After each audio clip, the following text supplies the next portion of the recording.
Oops, let's go to the first slide. Okay, adventitious breath sounds. Wheeze, silent, wheezing, musical or squeaking, high-pitched, continuous, happens during inspiration and expiration. However, it could happen during one or the other. It's air passing through narrow airways. So this is a picture I drew really quick up of, has a tracheus and bronchial trees down there. And what happens basically is the patency in the airway is narrowed. That's why the blue is pointing into each other, whether it be mucus or inflammation. So what happens is when you breathe in and then you breathe out, as you're breathing out, the airway is narrowed and it causes vibration. And that's the noise that you'll hear during the wheeze. I believe during inhalation, what's narrowed is the upper airways.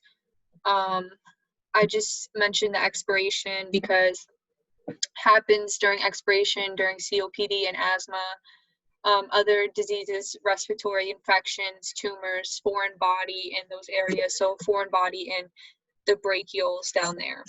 So what would we do as a nurse is a doctor would prescribe, but we give bronchodilators to, dilate the airways, or, more specifically, dilate the bronchioles, or give medication to decrease mucus in the narrow airway. My sound doesn't work when I record it on Zoom, so we're going to skip it. But this is another type of wheeze, rhonchi, snorers wheeze. How I remembered as a wheeze is the H.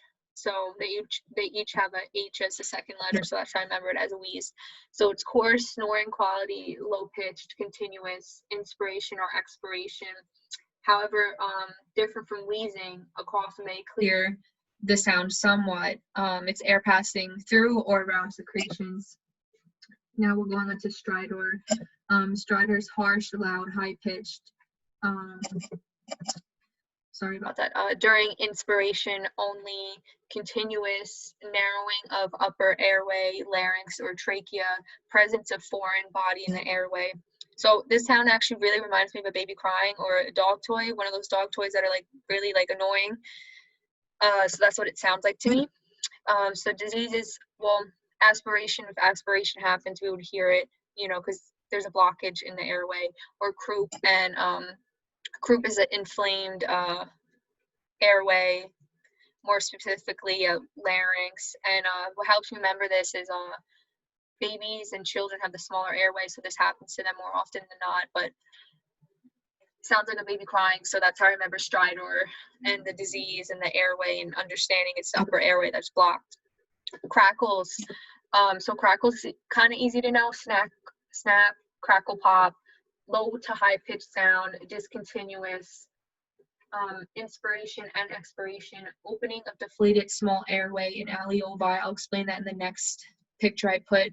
Air passing through fluid in airways. So it's divided into fine or coarse. So fine crackles are associated more with the alveoli, and coarse is like the smaller bronchioles. So sometimes crackles are referred to as rails. It's an older term, but it still is used. How you remember rails? RA, rails. So here's a picture. So during expiration, the patency closes. And then when you breathe in, it opens up those airways, and that's what's making those noises. So you see the blue is like the fluid.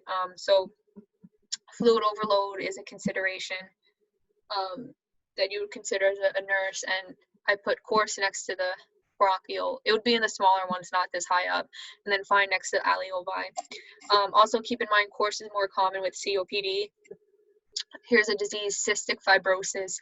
As you can see, the patency in the airway is narrowed due to the mucus buildup there, and you would hear crackles. So I'm not going to play the sound, it doesn't work.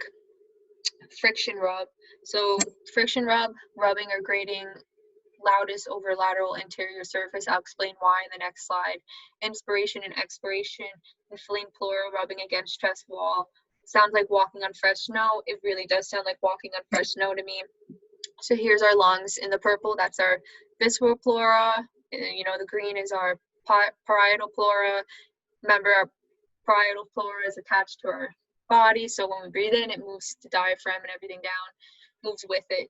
So the blue is the, there's fluid here in the space here, but it's actually inflammation, and that's what causes the grating and the rubbing, because it's not, moving as with ease as it normally would.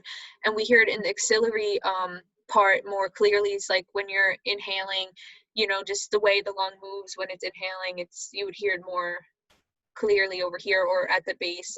So diseases: tuberculosis, TB, pneumonia. I wrote this down, it's probably spelled wrong. Pericardial rubs. So basically, your heart is over the left side of your lung, and sometimes you could hear pericardial rubs thinking that it's the friction rub, but it's actually not. So someone on YouTube actually said to determine the difference is either you could have your patient hold their breath and you listen, and if you hear it, you're going to be hearing, the heart rubbing rather than thinking it's a friction rub. Or also know that when we're listening to heart sounds, there's, systolic and diastolic parts, and that's how you would be able to determine. I'm not really sure how to listen to the heart in that deep of an aspect, but it makes sense that you would have the patient hold their breath, listen, see if you're hearing those rubs again, and know it would be the heart because they're not breathing. So there's a sound. Here are some questions. Which of the following is only a discontinuous sound? So the answer is actually crackles. So that's easy to know. Which is heard during inspiration only. So this is actually stridor, which can be cleared with coughing. So crackles doesn't really make sense. It's really deep in the lungs. How could you clear that out, friction rub, that makes no sense either because it's just inflammation in the space there. So wheezing and bronchi. So the answer is actually bronchi, which is a form of wheezing. They could actually clear the airway somewhat by doing that. So that's the end of the presentation, and that's it.